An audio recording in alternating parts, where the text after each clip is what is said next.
నమస్తే, మీరు చూస్తున్న మనపల్లె మన పంటల యూట్యూబ్ ఛానల్. నేను మీ సునీల్. ఈరోజు 29వ తారీఖు 6వ నెల 2020 సంవత్సరం ఆదివారము. ఇంకా మదనపల్లి టమాటా మార్కెట్లో స్టాక్ అయితే మాట్లాడుకున్నాం. మదనపల్లి టమాటా మార్కెట్లో కొన్ని మండీల్లో అయితే స్టాక్ అయితే కొద్దిగా పెరిగింది, కొన్ని మండీల్లో తగ్గింది. టోటల్గా టమాటా మార్కెట్ అంతా చూసుకున్నట్లయితే దిగుమతి అయితే నిన్నటిపైన అయితే స్వల్పంగా తగ్గింది. నిన్న అంగళ్ళు మొలకల చెరువు మార్కెట్ అయితే కొంచెంగా జోష్ పెరిగింది. అంగళ్ళు మార్కెట్ అయితే 800 అయితే టాప్ అయితే పడింది.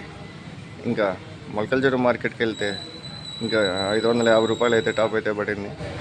అంగళ్ళు టమాటా మార్కెట్లో యావరేజ్గా అయితే 400 పైన అయితే వెళ్ళింది. ఇప్పుడు కొద్దిగా డిమాండ్ ఉంది అనుకుంటున్నాను టమాటాలకి. చూద్దాము మదనపల్లి ఏ విధంగా జరుగుతా అనేది. మీరు ఈ వీడియో చూస్తున్నట్లయితే లైక్ కొట్టండి, షేర్ చేయండి, సబ్స్క్రైబ్ చేయండి. నాకు కొంచెం సపోర్ట్ ఇవ్వండి అన్న.